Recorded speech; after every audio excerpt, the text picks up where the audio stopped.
लव जिहादचं जे कृत्य केलंय त्याच्या दसपट नीच काम हे अशोक खरातनं केलंय.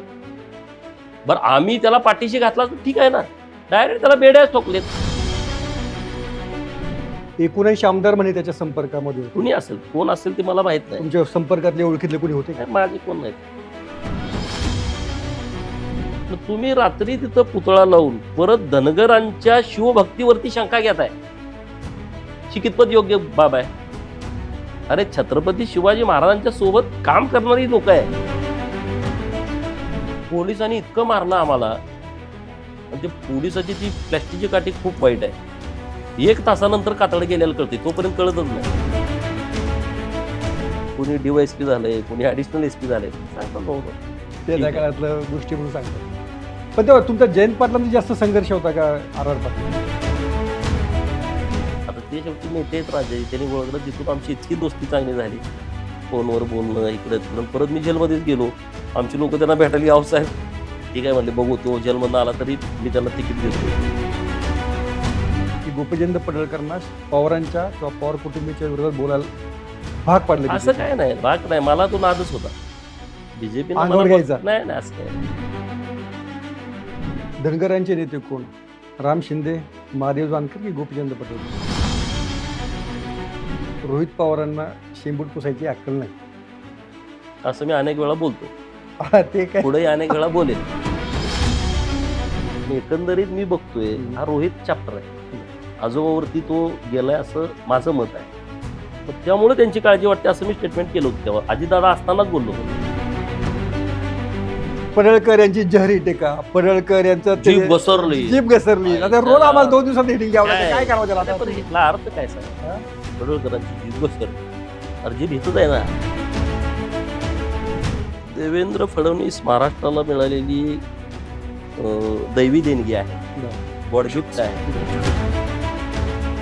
जे गुण आहेत ते दैवी गुण आहेत. दैवी गुण मी मोठा शब्द वापरला. अत्यंत जबाबदारीने बोलतो. जयंत पाटलांची चौकशी लावण्यासाठी जाता का मकरंद पाटलांकडे, सहकार मंत्र्यांकडे? कशी चौकशी त्यांची? बँकेची चौकशी सुरू आहे. होय. आता काल पण जाऊन आलोय. 88ची चौकशी करा आणि प्रशासक आणा. घरामध्ये वरमाईच पुरण खायला लागली तर वराडनं काय खायचं? वरमाईची जबाबदारी असते सगळ्यांना बरोबर घ्यायची लग्नात. जरांगे पाटलांची भूमिका मराठा समाजाला मिळावं इथपर्यंत प्रामाणिक आहे, पण ते मिळवताना तुम्ही बाकीच्या लोकांचा विचार पण करण्याची आवश्यकता आहे, कारण ती मराठा समाजाची जबाबदारी आहे. म्हणजे मी आरेवाडीमध्ये एकदा होतो, मला आठवतंय, RR पाटलांचं हेलिकॉप्टर आलं, फेटा पडला, कोणाची टोपी पडली, कोणाचं मटणात पाय, कोणाचं बोकाड पळवून नेलं, म्हणजे कापलेलं वस्तूच देते. तो इकडे हेलिकॉप्टर बघत असला तर त्याचं उचलून नेलं. गोपीचंद पडळकरांचं लग्न नाही केलं, न करण्याचा निर्णय का आहे किंवा करायचंच नाही असा निर्णय काय ठरलेलं नाही, त्याचा काही अजेंडा नाही, वधू संशोधन सुरू आहे, त्याची काही शपथ नाही. नमस्ते, मी योगेश कुटे. लेट्सअप सभा या कार्यक्रमामध्ये तुम्हा सर्वांचं पुन्हा एकदा स्वागत. भाजपची धडाडती तोप, आक्रमक नेते म्हणून ज्यांचा आत्तापर्यंत आपण सगळा प्रवास पाहिलेला आहे, असे आमदार गोपीचंद पडळकर आज माझ्यासोबत आहेत. त्यांच्या भाषणाचा अनेकदा जो मुद्दा त्यांनी आता जो निवडलेला आहे, तो निवडलेला आहे मुद्दा लव जिहादचा. आणि त्या लव जिहादच्याच मुद्द्याप्रकरणी ते आज पुण्यात आलेले होते. त्यांच्या व्यस्त शेड्यूलमधनं त्यांनी आज वेळ काढलेला आहे, त्यामुळं प्रथम तुमचं गोपीचंदजी खूप खूप स्वागत. नमस्ते. आता हा जो लव जिहादचा जो मुद्दा आहे, हा खरोखरच इतका गंभीर आहे का, की ज्याच्यामध्ये सत्ताधारी लोक आमदारांना यासाठी भांडावं लागतंय, रस्त्यावर यावं लागतंय, आणि त्यासाठी तुम्ही वेळप्रसंगी अतिशय तुम्ही प्रक्षोभक देखील बोलता, तर याची गरज आहे का? बघा, विषय हा नीटपणे समजून घेतला पाहिजे. मुळात लव जिहाद हा विषय राजकीय मुद्दा नाही.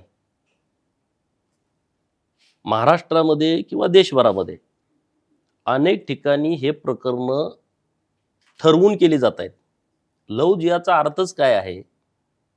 प्रेमाचं फसवं जाळं टाकून त्या मुलीला प्रेमाच्या जाळ्यात ओढायचं, आणि एकदा जाळ्यात ओढल्याच्या नंतर मग तिचं धर्मांतरण करणे, वेगवेगळ्या पद्धतीनं तिची हॅरॅसमेंट करणं, याला लव जिहाद म्हणायचं आहे. आणि त्यामुळं शहरामध्ये ही प्रकरणं होत होती इथंपर्यंत ठीक आहे. गावाकडच्या मुलींना सुद्धा फेसबुकवरनं सर्च करून आता माझ्या तालुक्यातली एक मुलगी जी बेंगलोरमध्ये राहते आणि तिला अहिल्यानगर मधल्या पाथर्डीतल्या मुलांनी ट्रॅप केली. कसं काय सांगा. अच्छा. आता मागच्या 2-3 महिन्यापूर्वी गोमेवाडी नावाचं गाव आहे आमच्या इथं, एक अतिशय सुंदर मुलगी, जयसिंगपूरमध्ये तिचे मामा आहेत, तिच्या घराच्या शेजारी तो पोरगा एकदम उघड्यावर राहतोय. तिथं ते गॅरेजचं काम करतोय. वेल एज्युकेटेड मुलगी आहे. तिला फसवलं. आता त्या आईनं त्या वडिलांनी नेमकं करायचं काय. अरे रोज तुम्ही चॅनलवरती प्रकरण बघताय, लोक आता बघतात ना, पूर्वीसारखी परिस्थिती राहिली नाही.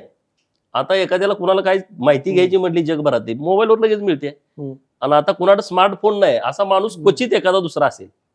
म्हणजे शेतामध्ये काम करणारी आमची भगिनी सुद्धा जगातल्या आणि देशातल्या गोष्टीची अपडेट ठेवते. कारण आता आपल्याकडं शेतात काम करणारा माणूस सुद्धा कमीत कमी ग्रॅज्युएटच आहे. बरोबर. कारण आता ती परिस्थिती नाहीच. पहिलीत पोरग घातलं का किमान त्याची 12वी तर होतेच. पूर्वीसारखी जी परिस्थिती राहिली नाही. त्यामुळं ही जी प्रकरणं आहेत, लोकांना वाटते बाबा ना आम्हाला काहीतरी इथं वातावरण दूषित करायचं आहे, हिंदू मुसलमान करायचं आहे, मुस्लिमांच्या विरोधामध्ये आम्हाला बोला, अशी परिस्थिती नाही.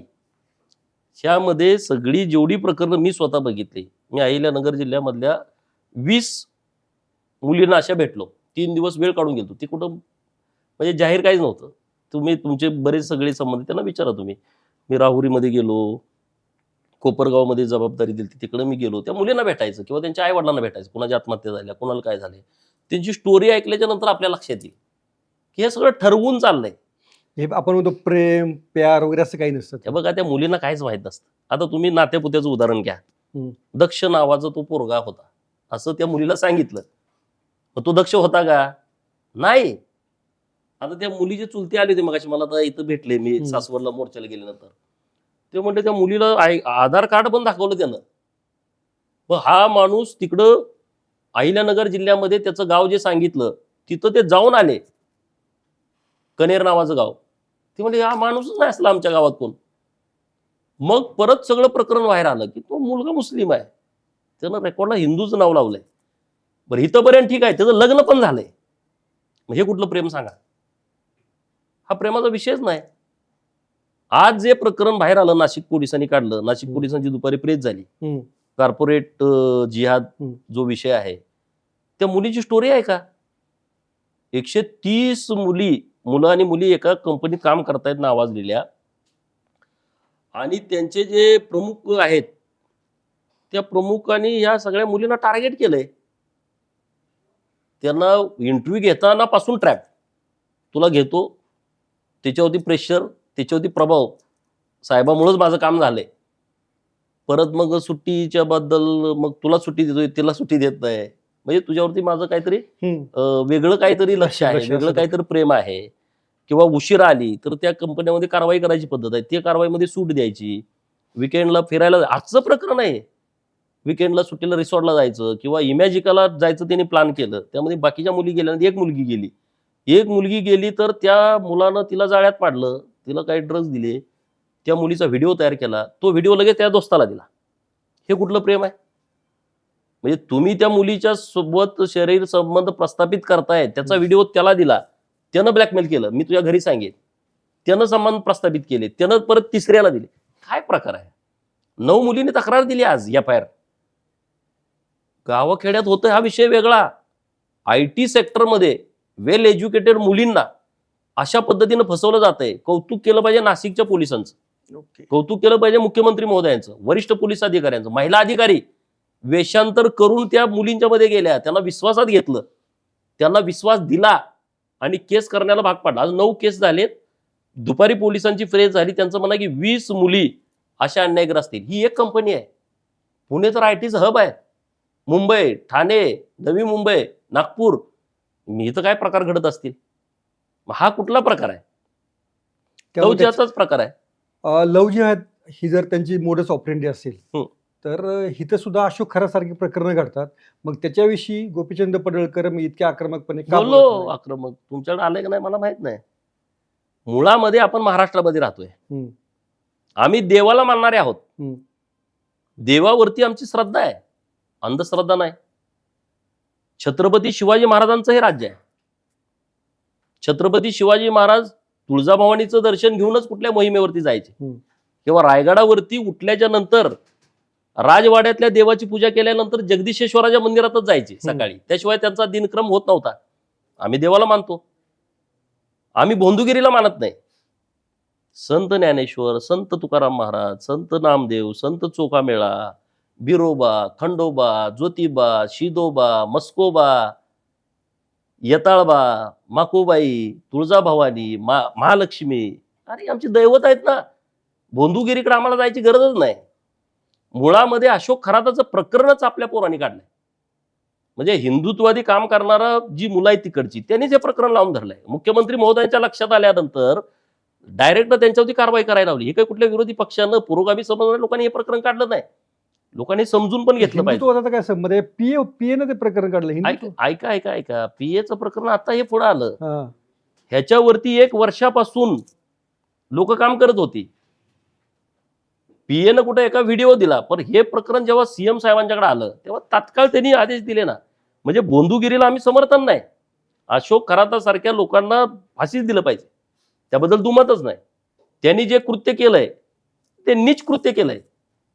त्यामुळे आमची भूमिका लव्ह जिहादच्या बाबतची वेगळी आणि अशोक खरात सारख्या भोंदूगिरीच्या बाबतची वेगळी अजिबात नाही. लव्ह जिहादचं जे कृत्य केलंय त्याच्या 10 पट नीच काम हे अशोक खरातनं केलंय. बरं आम्ही त्याला पाठीशी घातला तर ठीक आहे ना, डायरेक्ट त्याला बेड्याच ठोकलेत. 19 आमदार म्हणे त्याच्या संपर्कामध्ये होते. कुणी असेल, कोण असेल ते मला माहित नाही. तुमच्या संपर्कातले ओळखीतले कोणी होते का? माझे कोण नाहीत. माझ्या संपर्कात बिरोबाला, मकोबाला जाणारे हे लोक माझ्या संपर्कात आहेत. बरं. किंवा इकडे ज्योतिबाला जाणारे. मला अशोक खराताकडे जाणारे लोक मला माहित नाही. असं कसं काय 19 आमदार म्हणतात? आणि असतील, ते मला कसं सांगतील मी गेलो होतो म्हणून? जेव्हा त्याचा फोटो सोशल मीडियात येईल तेव्हाच कळलं हा गेला होता. पण तुमच्या आमदारामध्ये काहीतरी कुजबूज असेल बाबा, काहीतरी कोण हा गेलाय तो गेलाय. तिथं सभागृहात चर्चा चालूच असते हो. पण आता कोण म्हणल गेलाय? आता अशोक खरात एवढा उघडा झाल्यानंतर कोण म्हणल का? उलट ते दबून असतील, अरे माझा काय फोटो येणार म्हणजे बरं. त्यामुळे आता हे कोण गोष्ट सांगणार नाही ना. हे काही असं कर्तबगारीचं काम नाही. जोपर्यंत व्हिडिओ येत नव्हता तोपर्यंत चांगलं, हे अशोक बाबा आहे तो विमानात फिरतो तिथपर्यंत ठीक आहे ना. अशोक बाबा तोपर्यंत आम्हाला काही माहितच नव्हता. जेव्हा टीव्हीवरती आला तेव्हाच कळालं. एक आता एक जे प्रकरण काढलं ते अंजनगाव खेलोबाचं प्रकरण काढलं. हो. की ज्या ठिकाणी फायबरचे छत्रपती शिवाजी महाराजांचे पुतळे दिनाचा कार्यक्रम उद्योग झालेला होता. तर काय आहे नक्की हा प्रकार आणि ह्याच्या पाठीमागे कोण आहे? हे बघा, मुळामध्ये छत्रपती शिवाजी महाराजांच्या पुतळ्याच्या संदर्भात या महाराष्ट्रातल्या कोणाचा आक्षेप असेल का सांगा मला? एक साधा प्रश्न. एखादा समजा कोणी आहे महाराजांना मानत नाही, तू धाडस तर करल का? बरोबर. एकदम व्यावहारिक प्रश्न आहे. बरं, छत्रपती शिवाजी महाराजांचा पुतळा महाराष्ट्रात बसवायचा आहे, तो रात्री 2ला बसवायचा? क्वालिटी काय त्या पुतळ्याची? पोलिसांनी आता तपासात निष्पन्न केलं 30,000चा पुतळा 1.5 लाखाला तो विकतोय. हे कितपत योग्य आहे? बरं, खिलोबा मंदिराच्या प्रांगणात तुम्ही लावताय, पालखीचा मार्ग आहे, तिथं मोठी यात्रा भरते, फार मोठा त्यांना मान आहे. म्हणजे खिलोबा आणि विठ्ठल बिरुदेवाचं ते पवित्र ठिकाण आहे. शंकर आणि विष्णूचा अवतार असणारं ठिकाण आहे. आणि पट्टणकोडोलीला जो येलो फेस्टिवल जगभर ज्याला मान्यता आहे, लाखो लोक जिथे येतात, तिथं फरांडे बाबा गेल्याशिवाय त्या गावामध्ये पाऊल टाकायला परवानगी नाही. हे काय कुठं सरकारनं घेतलेला निर्णय नाही, पिढ्यानपिढ्या चालत आलेला विषय आहे. त्यांना एक खूप वेगळं स्थान आहे. पण तुम्ही रात्री तिथं पुतळा लावून परत धनगरांच्या शिवभक्तीवरती शंका घेताय, ही कितपत योग्य बाब आहे? अरे, छत्रपती शिवाजी महाराजांच्या सोबत काम करणारी लोक आहे. तुम्ही रायगडावरती गेल्याच्या नंतर रायगड गडाला ज्या वाड्यांचा वेढा आहे, धनगर वस्त्यात सगळ्या धनगर वस्ती आहेत, बहुजनांच्या वस्ती आहेत, कोळी समाज आहे, आदिवासी समाज आहे, मराठा समाज आहे. मागास हे काय असं तिथं त्यांना जागा दिली असेल का? काहीतरी त्याला इतिहास असेल की नसेल? म्हणजे ह्याच्यावरती तुम्ही ते काय आक्षेप बोलणं, आम्हाला शिव्यागाळ करणं, तुमचं त्याचं काय कोण आम्हाला माहितच नाही. ते माणूसच मला त्या दिवशी माहित झाला कोण आहे. आणि मी कुणाचं ऐकतच नाही. मी आजपर्यंत कुणाचं भाषण ऐकत नाही. एक तर मुख्यमंत्री महोदय नरेंद्र मोदी साहेब, अटल बिहारी वाजपेयी साहेब यांची भाषण. मी कुणाच मला शिव्या दिलेल्याच पण ऐकत नाही, मला चांगलं म्हणणाऱ्याच पण ऐकत नाही. बाबा, शिव्या द्यायचं कारण काय? पुतळा तुम्ही बसवला त्याबद्दल कुणाचंच दुमत नाही, पण रात्रीचा बसवताय तुम्ही. अरे वाजत का? सगळ्यांना बोलवा ना. छत्रपती शिवाजी महाराज काय कुणाची वैयक्तिक मालमत्ता आहे? तुम्ही त्यांना असं कसं काय असं त्यांना पण जाणीवपूर्वक दोन समाजामध्ये तेढ वाढवण्याचा प्रयत्न आहे का? आता मग तुम्ही ते दगडफेक केली महाराजांच्यावरती, काय करायची गरज होती? हात मोडलाय त्या महाराजांचा. पण काही धनगरांचे काही नेते रात्री तिथं तातडीने पोहोचले आणि त्यांनी पण त्या जमीन मोजणी अधिकाऱ्याला मारहाण केली, अडवलं, पकडलं. त्यामुळे पण थोडं वातावरण तणाव नाही निर्माण नाही झालं. वातावरण हे बघा, तिथं ते मोजणी करायची आणि मोजणी नाही करायची, हां. असा विषय तिथं पुढे आला. कारण मी सातत्यानं या सगळ्या गोष्टीच्या संपर्कामध्ये होतो. हं. तर महाराजांचं माझं पण बोलणं झालं, प्रशासनाचं माझं पण बोलणं झालं की आपण मोजणी करूया. तर त्यांचं काय म्हणणं आहे, पण मोजणी करायचा विषयच नाही, मी जागा देतो ना. खिलोबा मंदिराच्या देवस्थाननं काय प्रस्ताव दिला, देवस्थानची ही जागा आहे, इथं महाराजांचा पुतळा बसवा. ह्यांनी वातावरण काय केलं की देवस्थानची लोक तिथं विरोध पुतळाच करतात. बसवू देत नाहीत. हं. देवस्थानच्या लोकांचा प्रस्ताव काय होता, ही 54 जागा, 2 गट आहेत त्यांचे, एक सिटी सर्वेचा नंबर आहे, एक 7/12चा उतार आहे. अच्छा. आणि हे परत म्हणायला लागले तुमचा एकच उतार आहे. आणि मग ही लोक कशी तुम्ही दाबणार ना. मग ते म्हणले बाबा मोजणीच करायला नको. मग ठरलं होतं काय, मग पुढे 7 गुंठे जागा आहे, हं. त्यामध्ये एक तर पुतळा बसवायचा नसेल तर आमच्या फरांडे महाराजांनी काय पर्याय दिला, देवस्थानची आणखी एक जागा आहे आमची, तिथं तुम्ही पुतळा बसवा, आमची काहीच हरकत नाही.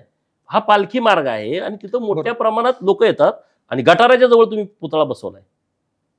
मग त्या क्वालिटी फायबरचं काय, उद्या कोणी एखादं रात्री अपरात्री काय लोक काही प्रकारचे तुम्ही बघताय, आता मूर्तीची तोडफोड आपल्या खरी गोष्ट आहे. यवतमध्ये केली, असं केलं तर कोण जबाबदार आहे सांगा. मग तुम्ही असे अनेक पुतळे बसवले, आता पोलिसांनी ती सगळी स्टोरी बाहेर काढलेली आहे. मग ह्याचाच धंदा आहे पुतळा बनवायचा, हाच धंदा परत शिवप्रेमींना विकतोय, परत ते आंदोलन कसं करायचं हाच मार्गदर्शन करतोय. अरे मग असं कसं असेल.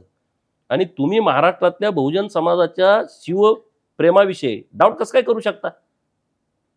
बरोबर. आता ह्या सगळ्या लवजीवाच्या मुद्द्याविषयी धर्मांतर विरुद्ध जो कायदा सरकार आणू इच्छित आहे, त्याने काही फरक पडेल? आणला ना कायदा. आता काय होतं, तर धर्मांतरण झालं का कशात गुन्हा दाखल करायचा. बरं. धर्मांतरण झालंय दिसतंय, जबरदस्ती झालं दिसतंय, अज्ञानाचा गैरफायदा घेऊन झालेलं दिसतंय, अडाणीपणाचा गैरफायदा घेऊन झालेलं दिसतंय, त्याला आमिष दाखवून झालेलं दिसतंय, त्याला दवाखान्यात चमत्कार करतो तुला बरा करतो हे दिसतंय सगळं, पण त्याला कलमच नव्हतं ना. आणि म्हणून आपल्या सरकारनं आता महाराष्ट्र धर्म स्वतंत्र कायदा जो आणलाय त्यामध्ये खूप चांगल्या तरतुदी केलेल्या आहेत. अजून अंमलबजावणी होईल. आता ते विधेयक मंजूर झालेलं आहे. जर तुम्ही जबरदस्तीनं आमिष दाखवून, अडाणीपणाचा गैरफायदा घेऊन, एखादा हँडिकॅप आहे त्याचा गैरफायदा घेऊन, एखादा मागासवर्गीय आहे, एखादा आदिवासी आहे, त्याचा जर तुम्ही फसवणूक करून जबरदस्तीनं धर्मांतरण केलं तर तुम्हाला 7 वर्षाची शिक्षा आहे, 1 लाखाचा दंड आहे. तेच कृत्य तुम्ही डबल केलं तर 5 लाखाचं दंड आहे, 10 वर्षाची शिक्षा आहे. आता ते ह्याच्यात येतील ना. ह्याच्यापेक्षा सुप्रीम कोर्टानं परवा आणि एक निर्णय चांगला दिलाय. जर तुम्ही हिंदू असाल, हिंदू ओबीसी आणि सगळे झाले त्यामध्ये, तुम्ही हिंदू म्हणून जन्माला आलाय, तुम्ही सर्व्हिसला लागताना कास्टचं सर्टिफिकेट वापरलंय, समजा मी मराठा आहे, मराठा कास्ट वापरलं, मी धनगर आहे, धनगराचं कास्ट वापरलं, ओबीसीचं वापरलं, व्हीजेएनटीचं वापरलं, एससीचं, एसटीचं, तुम्ही नोकरी लागला या बेसवरती आणि तुमच्या पूजा पद्धतीमध्ये बदल झालाय, तुमचा जन्म झाल्यानंतर तुम्ही बारसं वेगळ्या पद्धतीनं करता इतर धर्मीय प्रमाणे, तुमच्या घरामध्ये क्रॉस लावलाय, तुमच्या घरामध्ये मुस्लिम धर्मियाच्या बाबतच्या तुम्ही काही प्रतिकृती लावल्या किंवा ते फोटो लावले, तुमच्या लग्नाची पद्धत बदलली आहे, तुम्ही मृत्यू झाल्यानंतर तुम्हाला अग्नी देण्याच्या ऐवजी तुम्हाला दफन केलं जातंय, यातली एक जरी बाब निदर्शनास आली तात्काळ बडतर्फ करा, हे सुप्रीम कोर्टाचे आदेश आहेत. सुप्रीम कोर्टाने अतिशय गंभीर हे प्रकरण घेतलेलं आहे. त्यामुळे आता लोक जर कुणी हे सगळी माहिती घेऊन जर तिथं दाखल नुसतं केलं कलेक्टरकडं, सीओ साहेबांच्याकडं, आयुक्त साहेबांच्याकडं, कोण त्या अथॉरिटीचे प्रमुख असतील तर त्यांना बडतर्फच करायचं आहे. आता हा कायदा आलाय, परंतु त्याच्यामुळे तर आणखी लोक परत देवाऱ्यात देव ओढकतील, कुठं घ्यायला देवाऱ्यात बसवायला पाहिजे. पण त्याच्यामुळे दुसरी टीका पण आहे की तुम्ही धर्म स्वातंत्र्यावरती तुम्ही बंधन आणताय, कसलं धर्म, ज्यांना बदलायचंय त्यांना बदलू देत नाही. बाबा पण ह्याला काय, तुम्ही मला एक सांगा, जगाची आता लोकसंख्या 800 कोटी आहे, माग पुढे आकडा असेल. नंबर 1ला ख्रिश्चन आहे 220 कोटी, नंबर 2ला मुस्लिम आहेत 190 कोटी आणि नंबर 3ला हिंदू आहेत 120 कोटी. ज्यांची संख्या 220 कोटी आहे त्यांना काय वाटतंय अजून धर्म वाढावा? म्हणजे त्यांना विस्तारवादावरती त्यांचा विश्वास आहे, त्यांना काहीतरी त्यांचं धोरण वेगळं आहे ना. मुस्लिमांना काय वाटतंय, 190 कोटी असताना पण वाटतं की लोकांचं धर्मांतरण व्हावं. हिंदूला तसं वाटतंय का? एक तरी प्रकरण तुमच्याकडे असं आलं का मीडियामध्ये की हिंदूंनी धर्मांतरण करण्यासाठी एखाद्याला दबाव टाकलाय, त्यांनी फसवणूक केली आहे, त्याला चमत्कार दाखवलाय. हिंदूचा तो स्वभावच नाही मग. आपण पण गावात राहतो ना. आपण कधी कोणाला असं केलं का? मग धर्म स्वातंत्र्य हे फक्त हिंदूच धर्मांतरण करण्यासाठी आहे का? तुमचा अजेंडा काय आहे? तुम्ही देवदेवतांना शिव्या देता. तुम्ही कसं काय त्या भावना दुखवू शकता? आता हे नाशिकचं प्रकरण झालंय, ती FIR कॉपी वाचा. ती मुलगी काय म्हणते, यांनी कृष्णाला शिव्या दिल्या. यांनी द्रौपदीला शिव्या दिल्या. पांडवाला शिव्या दिल्या. शिव्या रोज बसता उठता. म्हणजे काय तुमचा अजेंडा आहे? मग हे धर्म स्वातंत्र्य कुठलं? की इतर लोकांच्या श्रद्धास्थान आहेत, त्यांच्याविषयी तुम्ही काही बोलावं आणि त्यांनी ऐकून घ्यावं. आता एक उदाहरण सांगतो भिलवडीचं. बरं. आता तर तुम्ही तर सगळ्या पश्चिम महाराष्ट्रातील गाव ओळखताय. भिलवडी जे वांगी भिलवडी मतदारसंघामध्ये आहे. भिलवडी मधला एक वायदंडे नावाचा माणूस, तर तुम्ही कधी माहिती घेऊ शकता. मी त्याचा नंबर पण देऊ शकतो तुम्हाला, त्यांच्या नातेवाईकांचा. त्यांच्या घरी तो पादरी आला. त्यांनी काय 8 दिवस 15 दिवस महिना त्याचं ब्रेन वॉश केलं. म्हणजे आता तुम्हाला देवाऱ्यातले देव काढा आणि त्यांचं विसर्जन करा. माणसाचं धाडस होत नाही ना. देवाऱ्यातला देव काय काल परवा आणला नाही ना. आपल्या कुणी पंजोबानी पिढ्या. दुसऱ्या वस्तू आपल्या घरातल्या बदलतील, देवाऱ्यातले देव नाही ना बदलत आपले. त्याचं धाडस होईना. म्हणलं त्याला काय तेव्हा त्यांनी देवाऱ्यातले देव काढले, तुडवले, नाचला. ही कुठली तुमची भावना आहे? ही कुठलं तुमच्या धर्माचं आचरण आहे? हे घडलेलं मी सांगतोय तुम्हाला. मी त्यांचा नंबर देऊ शकतो, मी त्यांचं नाव देऊ शकतो. त्यांच्या घरातली लोक मुलाखत देतील आता तुम्हाला. त्यातल्या एकाचा मृत्यू झालाय. देवाऱ्याचे देव तुडवायला लागल्या, शिव्या शाप दिला. परत एका पिशवीत घातले, पिशवी घेतली. त्यांनी जाऊन तिथं ते सगळे देव वितळवले, पितळेचे देव. त्याचे काय किलोभर अर्धा किलो ती पितळ तयार झाली. ती पितळ नेऊन विकली आणि त्याचं मटण घेतलं. ते मटण त्या घरातल्या लोकांना खायला लावलं. मला आता हे सांगा, हे कुठल्या धर्म स्वातंत्र्यामध्ये बसतंय की तुम्ही त्याचा देव वितळवताय, तुडवताय, शिव्या देताय आणि परत त्याचं मटण आणून घरातल्या लोकांना खायला घालताय. त्या लोकाला त्याला पादरी केला होता. ते परत धर्म प्रसाराचं काम. त्याच्या परत लक्षात चूक आली, आपण काहीतरी चुकीचं करतोय. त्यांनी परत सगळं वापस आले, सगळे विधी करून. बरं. 2 जण आहेत भाऊ.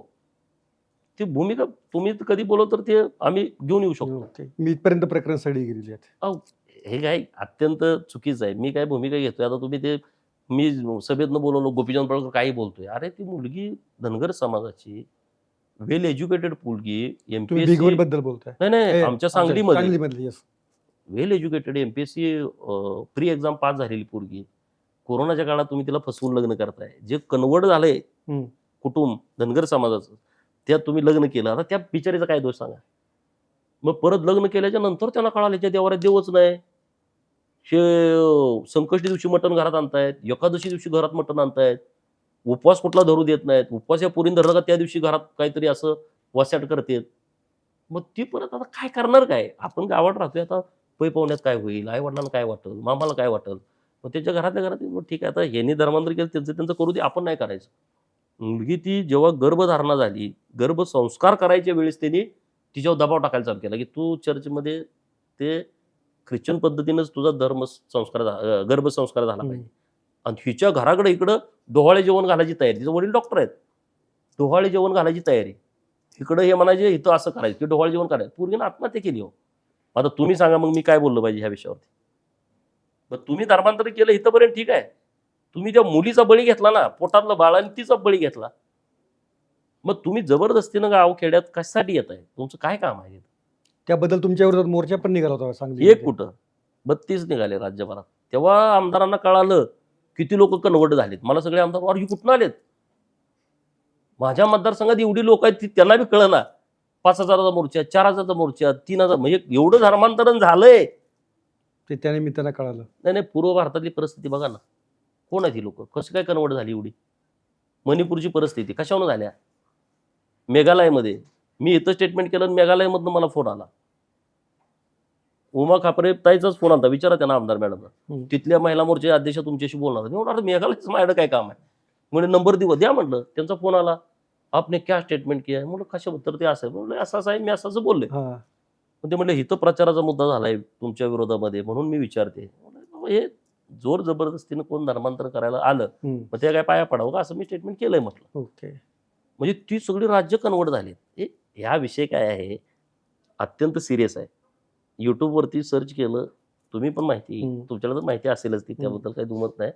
जेव्हा काश्मीरमध्ये सगळे हिंदू होते आणि तो एक बौद्ध राजा होता त्याला कन्वर्ट व्हायचं होतं पंडित लोक म्हणजे तुम्ही काही इकडे येऊ नको तो मुस्लिम झाला आणि आता ती परिस्थिती काय बघा 100 वर्षामध्ये अख्खं काश्मीर ती परिस्थिती झाली. केरळातली परिस्थिती बघा, तामिळनाडूतली परिस्थिती बघा, 150च्या वर संघ कार्यकर्त्यांचा मर्डर झालाय. मर्डर हा काय असाच झालाय का? 2019 पूर्वीचे पडळकर आणि आताचे पडळकर, आता पडळकरांच्या पुढे मागे पोलीस असतात, बंदोबस्त असतात. आधीच्या पोलीस वर्तणुकीचा काय अनुभव आणि आताचा काय अनुभव? हे बघा अगोदर पोलीस मला पकडायला यायचे आता मला राखायला आहेत.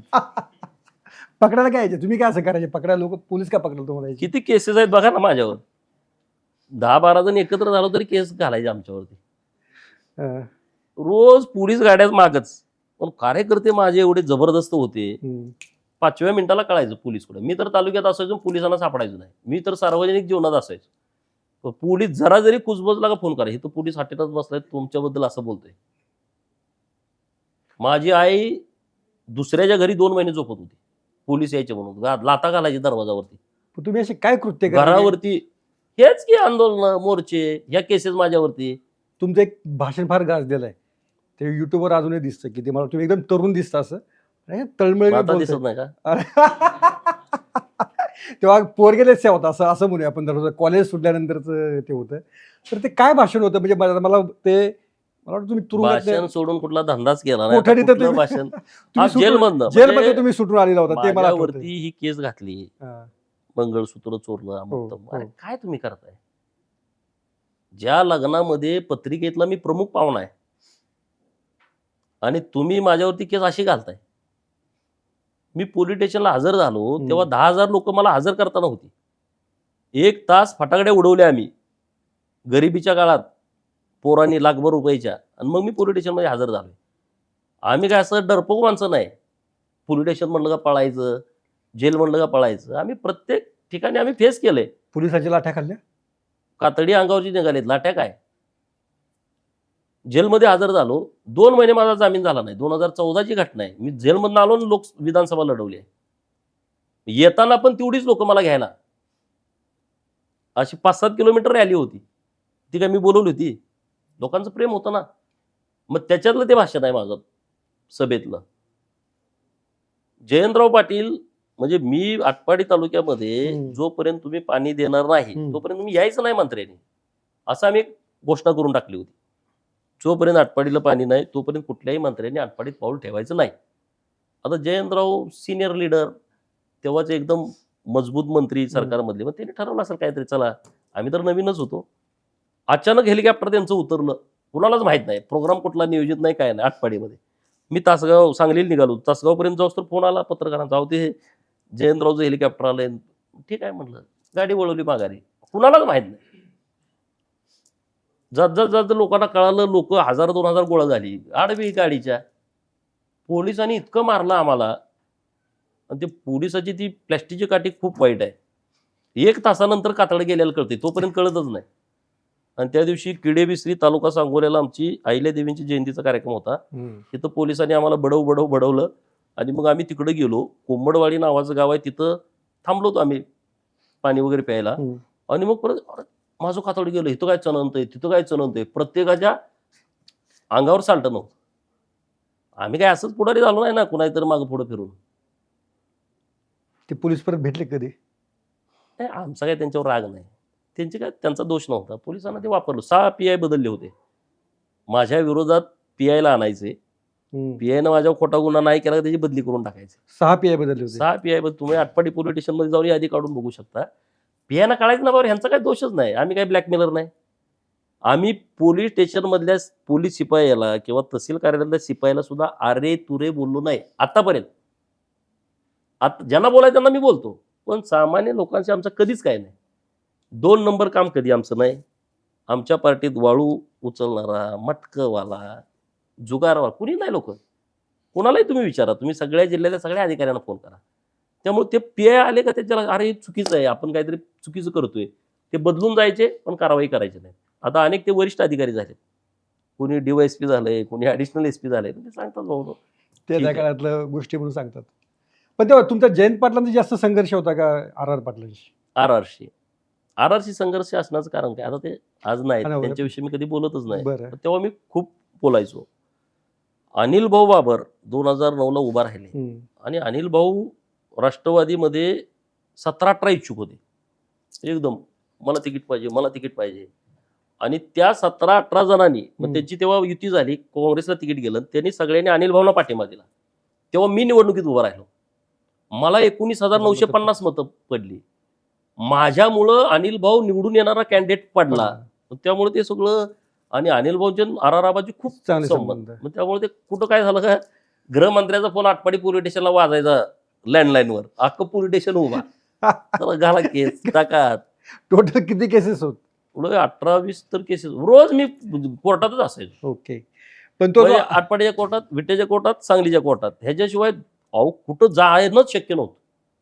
आणि एकटं आहे का 50-40, अहो वकिलाला फी द्यायची नसायची. PT जाधव साहेब आणि श्रीकांत जाधव साहेब सांगलीचे जे वकील आहेत, त्यांचं मी खरंच उपकार मानतो. एवढे स्ट्रॉंग वकील आहेत, पण मला कधी त्यांनी फीचा विचारच केला नाही. माझी बाजू ठामपणे त्यांनी घेतली. ओके. पण तो जो 2009चा संघर्ष तो आता पुन्हा 2026 मध्ये दिसला. तुम्ही आमदार सुहास बाबरांना म्हटलं की तुमच्या अंगावरचा जो आमदारकीचा कोट आहे तो देवा भाऊंमुळे आहे, लक्षात ठेवा. ठीक आहे, असं झालं तर आता त्यांना काय बोलत नाही मी. का सोडला त्यांना आता? नाही आता जाणार तो तुमच्या बरोबर आले म्हणून शेवटच्या दिवशी नाही असं काय नाही. अध्यक्षपदाच्या निवडणुकीला तुमच्या प्रचाराच्या निवडणुकीमध्ये होत राहतंय. त्यांनी मला एखादी गोष्ट बोलली, मी त्यांना 1-2 गोष्टी बोललो असेल. ठीक आहे, काय हरकत पण असं. तेव्हा काय अनिल भाऊ होते 19ला आणि आम्ही त्यांना मदत केली होती, त्यांनाही माहित आहे. अच्छा. एक दुसरी गोष्ट अशी की तुम्ही प्रस्थापित घराणेशाहीच्या विरोधात बोलतात आणि मग तुमच्याच भाऊजांना तुम्ही कसं काय तिकीट दिला असं तुमच्यावरती एक आक्षेप आहे. आता काय तिथली परिस्थिती अशी झाली आहे की माझ्या घरातली सीट नाही दिली तर निवडूनच येत नाही. बरं. असं प्रत्येक नाही. घराण्यातल्या लोकांना वाटतं बरं का, नाही, जर आपल्या कुटुंबात जर दिलं नाही ना. हे बघा ते काय त्या जिल्हा परिषदमध्ये मुळामध्ये, परंतु सगळ्यांना आमची सीट पडली याचे अपोवा उठवायचे. बरं. तिथं तर तुम्ही बघितलं ती निवडणूक एकदम बरं. नाही लय खर्चिक, म्हणजे त्याला काही आमच्यासारखी लोक लढू शकत नाहीत. आणि मग दुसऱ्यांनी लढायचं कुणी? त्यामुळं जिल्हा परिषद, पंचायत समिती नाईलाज, म्हणजे आमची इच्छा नाही काय त्या जिल्हा परिषदमध्ये खुरप द्यायचा अधिकार नाही. सत्तेच्या विकेंद्रीकरणामध्ये तुम्ही ग्रामपंचायतीला अधिकार दिले, पंचायत समितीला अधिकार काय, जिल्हा परिषद अधिकार काय? पण ठीक आहे, आता तो मोठेपणाचा विषय आहे. लोकांचं म्हणणं बरोबर आहे की आता तुम्ही प्रस्थापितांना बोलताय आणि तुम्ही बोलताय, पण आता तिथली परिस्थिती तशी आहे. आता माझं म्हणणं आहे की प्रस्थापिताला विस्थापित करायचं आणि लोकांना प्रस्थापित करायचं, दुसरा आता काय अजेंडा आहे? तुम्ही जत हा मतदारसंघ का म्हणजे आधीपासून निवडला होता की काय विधानसभेसाठी? नाही विधानसभा वगैरे नाही, पण जतला माझा पूर्वीपासूनचा संपर्क आहे. बरं. जतला माझा म्हणजे मी राजकारणात आल्यापासून, कारण जानकर साहेबांची चळवळ जतमध्ये त्यांचे कार्यक्रम होते तेव्हापासून मी जतला जातोय. बरं. आणि जत मधला प्रत्येक गावातला कार्यकर्ता मला ऑलरेडी अगोदरच ओळखत होता. आणि लोकसभेला मला सर्वात जास्त मतदान जतवाल्यांनी दिलंय, 53,000 मतदान तेव्हा. अच्छा. त्यामुळे जतला मी काम पण केलं होतं, माझा संपर्क पण होता. आणि खानापूर विधानसभा शिवसेनेकडे गेला. मला 2019ला जतला तिकीट मिळालं तर मला तेव्हा मिळालं नाही, मला बारामतीला पाठवलं. आता मला पार्टी नाही, तू जतला जा. मी तेव्हा काम पण केलं होतं जतमध्ये. आणि जतच्या लोकांची भावना होती की मी इथून निवडणूक लढवावी. मी लढवली, लोकांनी मला सहकार्य केलं, निवडून पण आलो. तुम्ही आता देवेंद्र फडणवीस यांच्या ब्रिगेडमध्ये एक जे कोर लोक आहेत त्यातले ओळखले जातात. तुमचा आणि देवेंद्र फडणवीसांचा पहिला संपर्क, पहिला कॉन्टॅक्ट कधी झाला होता? सांगलीमध्ये एका प्रचार सभेला देवाभाऊ आले होते आणि ती सभा अशी गाजली, कारण तेव्हा ह्या RR पाटील ह्या विरोधात कुणी बोलत नव्हतं ना पश्चिम महाराष्ट्रामध्ये. आणि तेव्हा मी टेंबूच ऑफिस फोडलं होतं पाण्याच्यासाठी.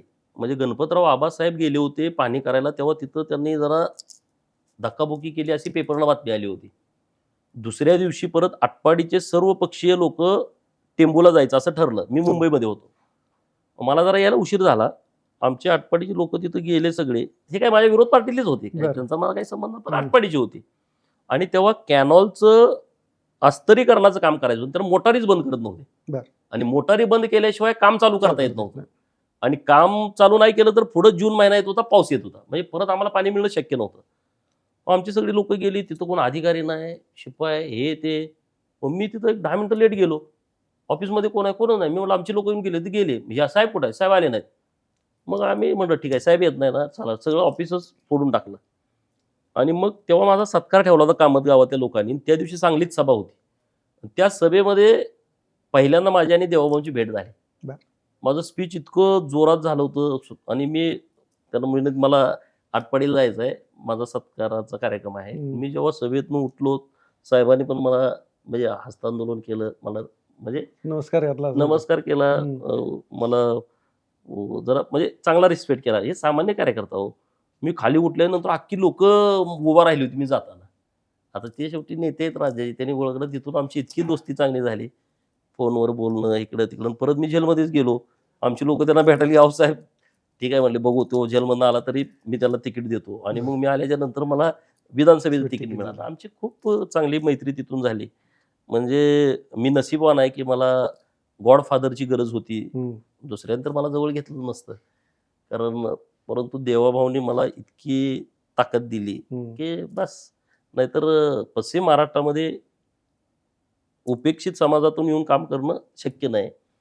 कारखानदारच आमदार होऊ शकतो, सुतगिरणीवालाच आमदार होऊ शकतो, मोठं मेडिकल कॉलेज असेल, मोठी संस्था असली तरच त्याला तिकीट मिळू शकते. ही पद्धत आहे आपल्याकडं. अशा कुठल्याच पद्धतीत मी बसत नाही. तरी सुद्धा पार्टीनं मला स्थान दिलं. त्यामुळे देवाभाऊंची पहिली भेट सांगलीत झाली आमची. बारामतीची ऑफर त्यांनीच दिली होती लढण्याची? नाही, ऑफर नव्हती. परत मी लोकसभा लढलो. मला 3 लाखाच्या वर मतं पडली. परत मग मला एके दिवशी निरोप आला, मुंबईला ये. श्रीकांत भारती साहेब आणि ओमप्रकाश शेट्टे साहेब आमच्याकडे आले होते. मग ते मी गेलो. मग साहेब मला म्हणले तुला परत पार्टीत यायचं आहे. मी म्हणलं हो. आता एवढीच चर्चा आहे, ह्याच्या पलीकडे चर्चा नाही. म्हणजे 5 सेकंद झाले असेल. बरं, तुला पार्टीत यायचं आहे? आणि मी म्हणलं हो. माझं काय नाही, लोक तुमच्या बातम्यांमध्ये गोपीचंद असं सांगितलं होतं, विधान माहीतच नाही. गाडीत बसलो आणि इकडे यायला लागलो, टीव्हीला पट्टी पडली, गोपीचंद पडळकर बारामतीचा उमेदवार. आमची कुठली चर्चा नव्हती. मग डायरेक्ट मी बारामतीलाच गेलो. कोणाचा विश्वास नाही बसणार, फक्त तुम्ही हो म्हणाले आणि तुम्हाला उमेदवारी मिळाली. नाही, उमेदवारीचा विषय नाही झाला. तेच ना, तुम्ही फक्त तुला भाजपमध्ये यायचं एवढं एकच. आपला नेत्यावरती एवढा विश्वास, बोलायची आवश्यकताच नाही ना. दुसरी लोक बोलत असतील पण माझी चर्चाच नाही. आणि त्या दिवशी मला वाटतं एबीपी माझाला माझी ती काहीतरी मुलाखत झाली होती, परीक्षा वगैरे काय असं. नाही माझा गटा, माझी परीक्षा तेव्हा सुरू आहे. आणि तोंडी परीक्षा ते दिलं आणि मी इकडे आलो. वाटे दिवस तर बारामती तिकीट जाहीर झालेलं. बारामती तिकीट जाहीर झालं. म्हणजे जिथं बघल तिथं ते पुढं पोलीस ते बघत होते. आम्ही आता मग तसंच बारामतीला गेलो आणि निवडणूक झाल्यावर परत झाल्याला गेलो. पण याच्यामध्ये असं वाटत होतं किंवा एक भाजपची रणनीती लक्षात येत होती की गोपीचंद पडळकरांना पवारांच्या किंवा पवार कुटुंबाच्या विरोधात बोलायला भाग पडलं. असं काय नाही, भाग नाही. मला तो नादच होता. बीजेपी नाही, असं काय नाही. पवारांच्या विरोधामध्ये तो माझा विषय होता, पार्टीचा विषयच नाही. मग ते काय मी मी अगोदरपासून ती भूमिका मांडतोय. जुन्या बातम्या पण तुम्हाला मिळतील की एकदा शरद पवार साहेबांचा कार्यक्रम दौरा होता आटपाडी, त्याला मी विरोध केला होता रासपत असताना. आणि फ्रंट पेजला बातमी छापून आली होती, दौरा रद्द झाला होता रासपत असताना. तो काय असा विषयच नाही. त्यामुळे भाजपनं मला बोलायला, आता लोक म्हणतात पण तो काय विषय नाही. धनगरांचे नेते कोण? राम शिंदे, महादेव जानकर की गोपीचंद पडळकर? नाही, वरिष्ठ नेते आहेत. जानकर साहेब आहेत, राम शिंदे साहेब आहेत. राम शिंदे एकदा मला मुलाखतीमध्ये डांगे साहेब आहेत की नाही गोपीचंद पडळकर हा आधी माझे कार्यकर्ते होते. मी सगळ्यांचाच कार्यकर्ता आहे. माझं त्याबद्दल कुणाचं, मी आजही कार्यकर्ता आहे. कार्यकर्ता असणं काही गैर आहे का? कार्यकर्ता ही उपासना बोलत नाही असं मी समजून चालतो. कार्यकर्ता ही परमनंट पोस्ट आहे. आमदारकी, खासदारकी, मंत्री ही काही परमनंट पोस्ट नाही. पण कार्यकर्ता म्हणून राहणं ही परमनंट पोस्ट आहे. हे आमचे सिनियर आहेतच ना, त्यात काय एवढं कमी मला वाटायचं कारण काय? मला याचं काहीच वाटायचं कारण नाही. हे आमचे सिनियर लीडर आहेतच ना. मी नवीन आहे, मी ज्युनियर आहे, वयानं कमी आहे, राजकारणामध्ये मी उशीर आहे. त्यामुळे मला काय, अण्णासाहेब डांगे साहेब असतील, नेते आहेत आमचे, कुठल्या जरी पक्षात असले, शेवटी सिनियर आहेत ना. आता ते परत भाजपमध्ये आले, परंतु अत्यंत वरिष्ठ नेते आहेत. त्यामुळे मी कार्यकर्ता असणं म्हणणं यात मला काहीच गैर वाटत नाही. तुम्ही पसरवली एक अफवा, ही खरी का खोटी मला सांगा. तुम्ही त्या मार्केटवाडीच्या सभेमध्ये म्हणाला होता की नितेश राणे, रणजितसिंह मोहिते पाटलांना भाजपच्या बैठकीत आल्यानंतर म्हणाले, तू इथं कसा? हे बघा, हे काय आता जे मी कधी खोटं कधी बोलत नाही. आता तो विषयच नाही, जाऊ द्या. ते आता परत आधी शेळ्या कालवणाला परत ऊत आणायची गरज नाही. काय ह्याच्या बरं. गोष्टी आहेत, ते काय सभागृहातले आहेत काय, असं काय चोरून मुटकूनच्या गोष्टी नाहीत त्या. रोहित पवारांना शेंबूड पुसायची अक्कल नाही. असं मी अनेक वेळा बोलतो, ते काय पुढेही अनेक वेळा बोलेल. नाही, ते का असं तुम्हाला असं वाटतं? ते प्रत्येक अभ्यासू नेते आहेत असं ते काय ते आता अभ्यास म्हणजे तुमच्यासारखे आजी- सल्लागार असले तर त्याचा आता आम्ही अभ्यास कसले होणारच सल्लागार नाही. त्यांचे आजीदादांच्या मृत्यूचा विषय त्यांनी ज्या पद्धतीने कोणीतरी लावून धरला. सांगितलं आणि ते वाचून दाखवलं म्हणजे त्याचा अभ्यास होतो का? तुमचे थिंक टँक लोक ते त्याला लिहून दे, हे असं बोला, हे असं होत नाही. जाऊ दे, आता काय तो विषयच नाही आता त्यांना काय आपलं बोलायचा. मी अनेक वेळा बोललोय, पुढेही बोलेन, ते काय नवीन नाही. अच्छा. जितेंद्र आव्हाडांना मी ओळखत नाही, अफवा की वस्तुस्थिती? नाही नाही, जितेंद्र आव्हाडांचा माझा काही संबंधच नाही ना. माझं कधी एक शब्दाचं बोललं नाही. हम्म. अपवासाचं कारण नाही, त्याचा काय संबंध आहे आमचा? ते मुंब्रा, ते राष्ट्रवादी, ते पण शरद पवार राष्ट्रवादी, माझा संबंध काय?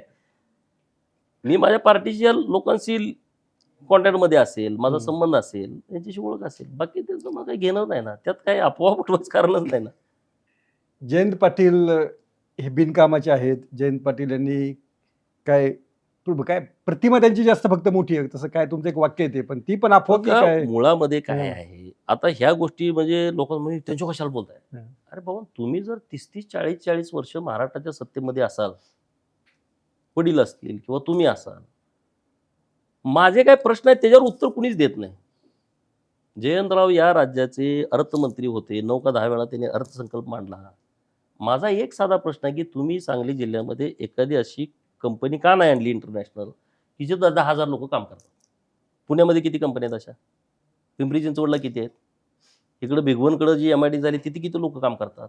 माझा प्रश्न सगळ्यात, तुम्ही 15-15, 20-20 वर्ष सलग तुम्ही महाराष्ट्रातल्या क्रीम पोस्टवर आहे. असं बी नाही की बाबा तुमच्याकडे पशुसंवर्धन खातं होतं, दुग्ध विकास खातं होतं. तुम्ही कोण गृहमंत्री राहिलाय, कुणी उद्योग मंत्री राहिलाय, कुणी महसूल मंत्री राहिलाय, कुणी तुम्ही जलसंपदा खात्याचे मंत्री राहिलाय. सगळी खाती तुमच्याकडं मोठी होती. ये का नाही तुम्ही केलं? करता आलं नसतं का? सांगा, उदाहरण द्यावं. नाही तुम्ही देऊ शकत. त्यांची साखर फॅक्टरी आहे, सूतगिरणी आहे, काय बँक आहे. साखर फॅक्टरीतल्या त्यांच्या कामगारांना पगार 10,000 आहे. हे माहित आहे तुम्हाला? दुसऱ्या कारखान्यात एखादे 20 असेल. आता माझ्या कालव्यामुळे जरा वाढवलंय. मागच्या वेळेस त्यांनी स्वीट दिलंय त्या कामगारांना. आता चहा चालू केलाय तिने. काय तो विषय नाही. साखर कारखान्यावरच्या कामगारांना पेमेंट किती आहे? सूतगिरणीवरच्या कामगाराला पेमेंट किती आहे? बांगलणाऱ्या बाईला पगार जास्त आहे, परंतु जयंतरावच्या सूतगिरणीवरती काम करणाऱ्या माझ्या सहकार्याला पगार कमी आहे. वस्तुस्थिती आहे, टीका म्हणून नाही. मी काय म्हणतो, एखादी मोठी कंपनी आहे जिथं 40,000, 50,000, लाख रुपयाचा पगार आहे, इथं आहेत का नाही पिंपरी चिंचवडला लोक? का नाही तुम्ही केलं? माझ्या प्रश्नाचं उत्तर द्या ना. 90 पासून तुम्ही आमदार आहे. अगोदर तर तुमची सत्ता तर पाणीच भरत्या घरात, ती जायनाच झाली इकडे तिकडे. माझे काय प्रश्न आहेत त्यावर तुम्ही उत्तर दिलं. तुम्ही जलसंपदा खात्याचे मंत्री होता, तुम्ही जतला का नाही पाणी दिलं? तुम्ही कवठेमंगळला का नाही पाणी दिलं? का देवाभाऊचं सरकार यावं लागतंय तेव्हाच आम्हाला पाणी मिळतंय? हे माझे जे किरकोळ प्रश्न, त्यावर तुम्ही बोललं पाहिजे ना. मग त्याची लायकी नाही, तो असंस्कृत आहे, तो मोठ्या लोक. अरे काय, तुम्ही सत्तेत आहे ना. आता तुम्ही स्वतःला मोठं समजताय, मी समजत नाही, त्याला आता पर्याय काय? तेव्हा की कोणाकोणाला मोठं समजत नाही. आता तुम्ही सांगा मला, कोरोनाला हो. तुम्ही एवढे मोठे लीडर आहात, हं. तुम्ही पालकमंत्री जिल्ह्याचे होता, टाटा ट्रस्टनं 8 कोटी रुपये दिले. साधा प्रश्न आहे माझा, टाटा ट्रस्टनी तुम्हाला 8 कोटी रुपये दिले सांगली जिल्ह्याला, तुम्ही ते पैसे कुठं वापरायला पाहिजे होते? सांगली जिल्ह्यात कोरोनाचं सेंटर कुठं होतं? मिरजला, जिथं 500 बेड, म्हणजे जिल्ह्यात सगळ्यात हायेस्ट मिरज सिव्हिलनं लोक वाचवली. तुम्ही पैसे कुठं खर्च करायला पाहिजे होते? मिरजला. साधं गणित. तुम्ही नेले ईश्वरपूरला.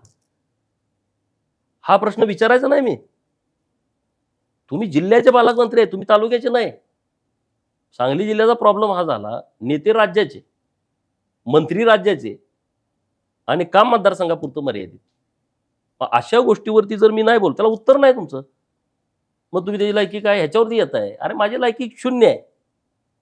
मी नालायकातला नालायक माणूस आहे तुमच्या दृष्टिकोनातून. तुम्ही उत्तर द्या ना या विषयाचं. 8 कोटी तुम्ही तिकडं का नेले आणि तुम्ही इथं का नाही दिले?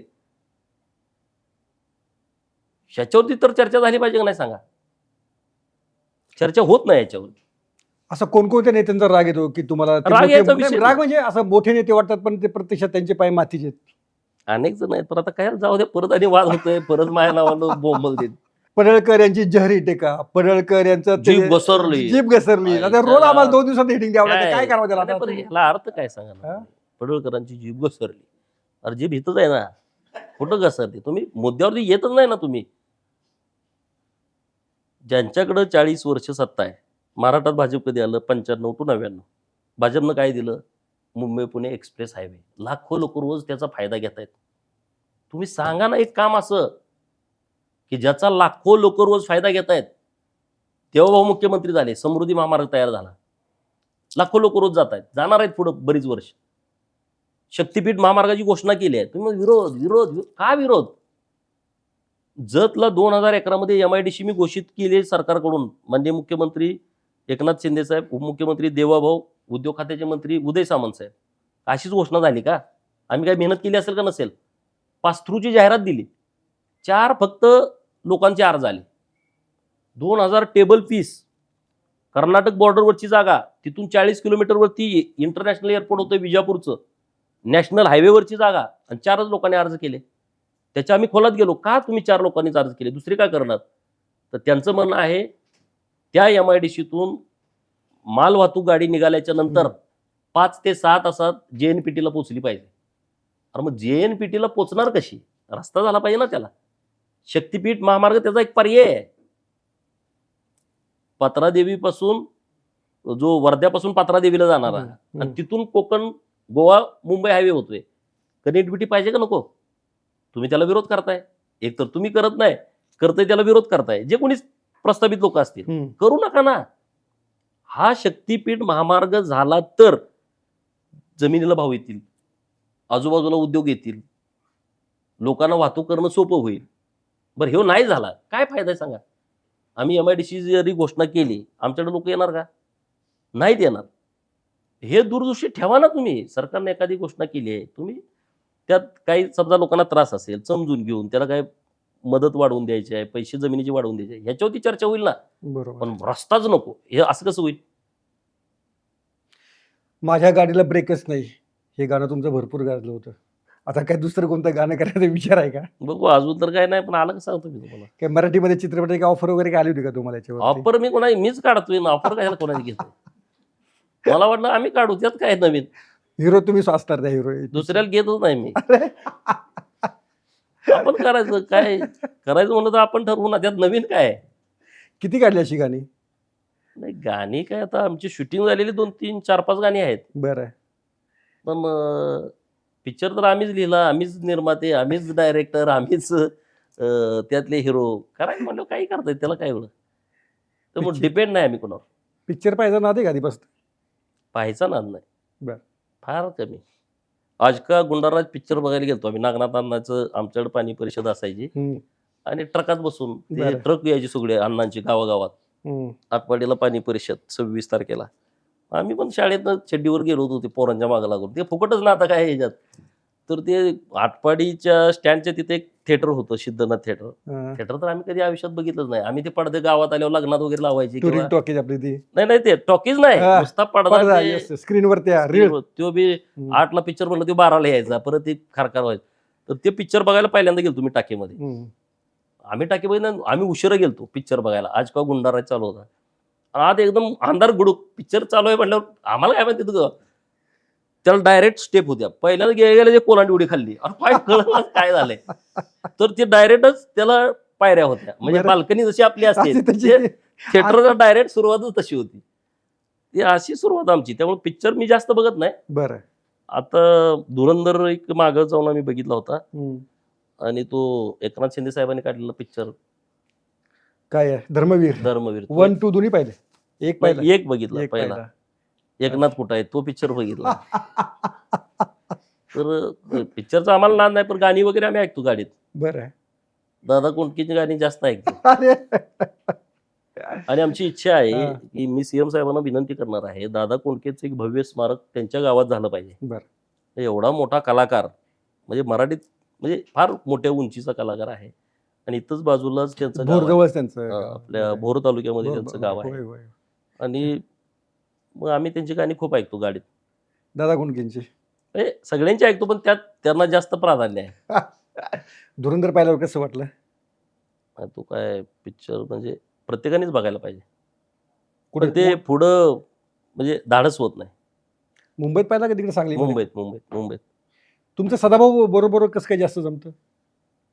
दोघांचं गुण जुळलेत. बरं. कोणता गुण आहे जुळणार असा? कोणती काय रास जुळली असं म्हणूया आपण? सदाभाऊ हा प्रचंड बुद्धिवान माणूस आहे. लोकांना वाटतं तशी सदाभाऊ असा नाही. सदाभाऊनी जेवढा संघर्ष केलाय तेवढं शेतकरी चळवळीत कुणीच काम केलं नाही. लोकांना टिप्पणी करणाऱ्यांचं कोण तोंड धरू शकत नाही. एसटीनं फिरून राज्यभर आंदोलन करणं कोणाचं काम आहे का सांगा ना? मोबाईल नाही, फोन नाही, एकदा घरातनं गेलं का 4-4 महिने परत नाही. कोण आहे पुढारी? मला आता दाखवा राज्यामध्ये. शेतकऱ्यांच्यासाठी घर सोडून गेल्याच्या नंतर लोकांच्या वर्गणीवरती फिरायचं, तिथंच कपडे धुवायचे, तिथंच कपडे, त्यातनंच पैसे वर्गणीतले वाचून घराकडं मनी ऑर्डर करायची आणि शेतकऱ्यांच्यासाठी आवाज उठवायचा. 7 रुपये दुधाचा दर 30 रुपयेपर्यंत 35 कुणामुळे गेलाय? आता या लोकांना माहित नाही त्या आंदोलनाचं काय आहे. ही आंदोलनं कसली होती? तुम्ही बघितले टँकर पलटी करणं, बरोबर, टायरा बरोबर. फोडणं. 250 ठिकाणी यांनी नावं टाकले त्यांची. राजू शेट्टीचं, सदाभाऊचं. 250 ठिकाणी, हे एकाच ठिकाणी आहेत. नाव तर सगळ्या केसमध्ये. आज ते जात आहेत तिथं. कोर्ट केस जेलमध्ये त्यांनी अनेक वेळा काढलंय. मारामाऱ्या झाल्यात त्यांना मारून टाकायचं म्हणून. ऊसाचा दर इतका वाढवला. कोणामुळे वाढलाय? नवीन पोरांना माहित नाही हे. आणि सदाभाऊ आंदोलन कसं करावं, कधी करावं, कुठं करावं, आंदोलन कधी मागं घ्यावं, हे सदाभाऊला कळतं. एवढं कोणाला कळत नाही राज्यामध्ये. हे बोंबलतील असं बोल. पण सदाभाऊ हा पक्का माणूस आहे, लढणारा माणूस आहे. आणि आमच्या दोघांची खूप म्हणजे आम्ही शरीराच वेगळं आहे. आम्हाला नाही सांगते त्यांच्याविषयी वेगळं, माझ्याविषयी सगळं. आम्ही मग संध्याकाळी दोघांना सांगतो, ह्यो असं म्हणतोय, तू तसं म्हणतोय. त्यामुळं आमच्या मैत्रीमध्ये अजिबात फूट पडत नाही. जेव्हा गोपीचंद पडळकर भाषण वगैरे न ऐकता मग स्वतःचा सोशल मीडिया पाहतात का? त्याच्या खालच्या कॉमेंट नाही पाहतात का? नाही, कधीच पाहत नाही. सोशल मीडिया मी फेसबुकला नाही, बरं. मी व्हॉट्सअप वापरत तुम्ही नाही. तुमच्या नावाने फेसबुक पेज आहे ते की? आमची पोरं आहेत ना, पोरांची फौज कसली आहे आमची. बरं. मला शिवे दिलेलं पण माहित नाही, चांगलं म्हणेल माहिती. त्यामुळे मी सगळ्यात रिलॅक्स असतो. अजिबात ठीक मी आहे. कुठली बातमी बघत नाही. हम्म. माझ्यावरती आलेली चांगली बातमी आणि वाईट बातमी पण बघत नाही. त्यामुळे मी एकदम रिलॅक्स असतो. फेसबुक मला माहितच नाही काय. फेसबुकमध्ये मी माझा मोबाईल तुम्हाला दाखवतो. लोकांचा विश्वास नाही बसणार गोपीचंद पडळकर फेसबुक एकदम रिलॅक्स आहे. मी फेसबुक बघत नाही, व्हॉट्सअपवरती नाही. व्हॉट्सअप माझा कुठला ग्रुप नाही. त्यामुळं मला कोण चांगलं म्हणतंय ते पण माहित नाही आणि वाईट. त्यामुळे कोण त्याला वाटतं काय काय ते त्यात नाहीच मी.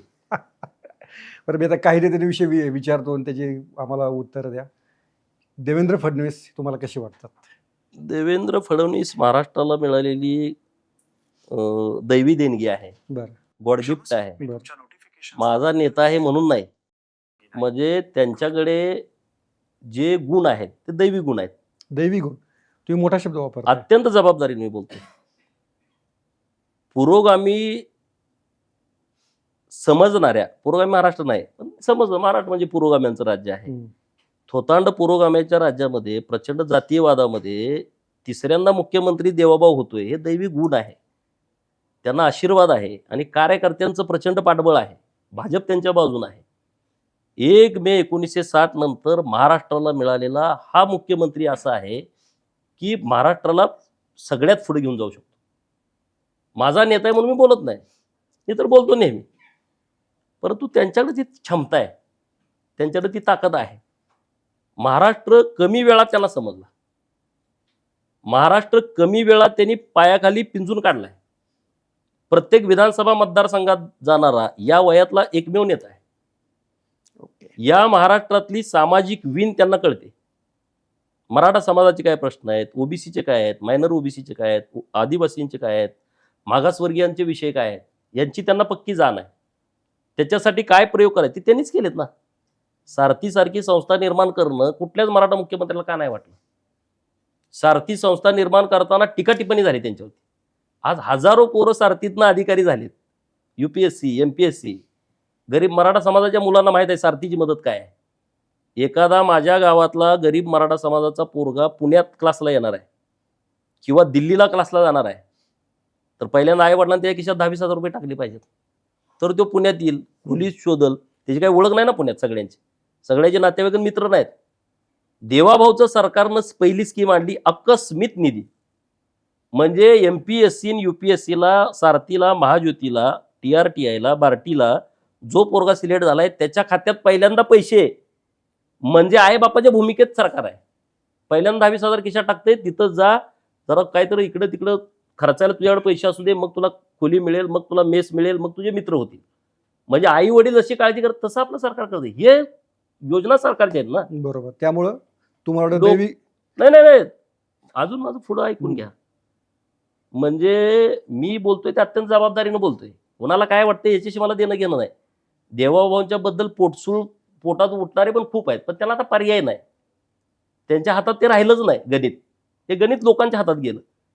या महाराष्ट्रातल्या प्रस्थापित पुढाऱ्यांना देवाभाऊ नको आहे, पण या महाराष्ट्रातल्या विस्थापित लोकांना देवाभाऊ पाहिजे. प्रस्थापितांपेक्षा विस्थापितांची संख्या कैक पटीनं जास्त आहे. त्यामुळं कोणी काही करू शकत नाही. या महाराष्ट्रातल्या दुष्काळी तालुक्याला पाणी द्यावं ही देवाभाऊलाच वाटलं. का नाही वाटलं? सरकार नव्हतं, जलसंपदा खातं नव्हतं, अर्थ खातं नव्हतं, का मुख्यमंत्री नव्हते? सगळं होतं. का पाणी नव्हतं? सगळं होतं, पण देऊ शकले नाहीत. आता महाराष्ट्रातला बहुतांश दुष्काळी पट्टा हा ओलिताखाली येतोय. त्या शेतकऱ्याचे आशीर्वाद आहेत की ज्यांना मटकी, तूर याशिवाय पीक घेता येत नव्हतं, ते आता 3-3, 4-4 पिकं लोक घेत आहेत. ते आशीर्वाद देत आहेत ना लोक.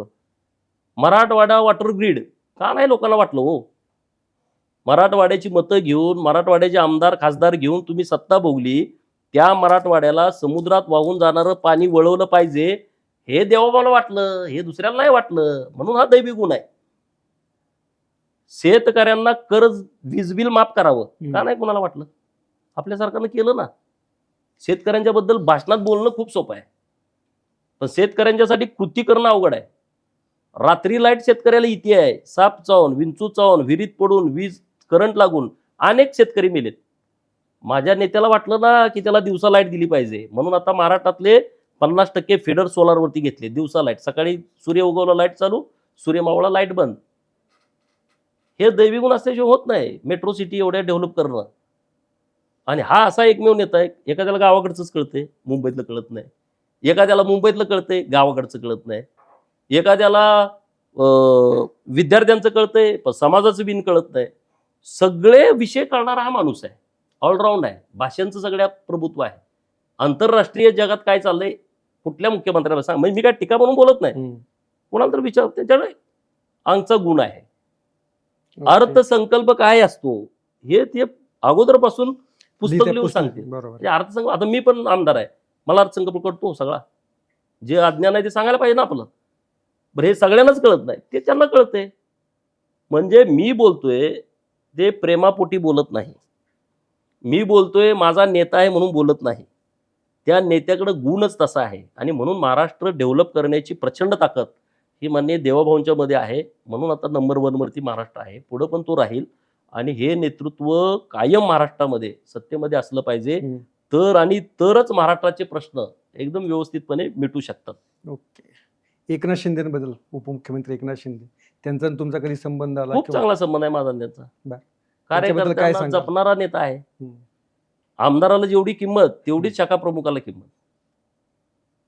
खासदाराला जेवढी किंमत तेवढा गावातला कार्यकर्त्याला त्याला तेवढी किंमत. बरोबर. पण एकनाथ भावनिक नेता आहे. म्हणजे कार्यकर्त्याला जपलं पाहिजे, त्याची काळजी करणारा. म्हणजे कार्यकर्त्याला वाटणारच नाही इतकी बी काळजी एखादा नेता करू शकतो, असं ते व्यक्तिमत्व आहे. तुमचे पालकमंत्री चंद्रकांतदादा पाटील. चंद्रकांत दादा म्हणजे एकदम मोकळा ढाकळा, मनात काही न ठेवणारा माणूस आहे. एका सुदगिरणी कामगाराचं पोरग महाराष्ट्रात 7-7 खात्याचं मंत्री होते. कुठला प्रस्थापित तर झालाय का? जयंतरावडू कुठली खाती होती? पतंगराव साहेबांकडे कुठली खाती होती? आरआरकडे कुठलं खातं होतं? विजयशी मोहिते पाटलांच्याकडे कुठलं खातं होतं? सांगा ना. प्रस्थापित पुढाऱ्यांची नावं घ्या तुम्ही. दिलीप वळसे पाटील एवढे मंत्री होते, त्यांच्याकडे एक आता खातं. दुसरं एकमेव मंत्री असेल म्हणजे एवढे प्रस्थापित मराठा समाजाचे लीडर आहेत. प्रस्थापित अनेक समाजात आहेत, पण मी आवर्जून अंडरलाईन म्हणतोय, चंद्रकांत दादा एकमेव मराठा लीडर असा असेल की सगळ्यात जास्त त्यांच्याकडे खाती होती.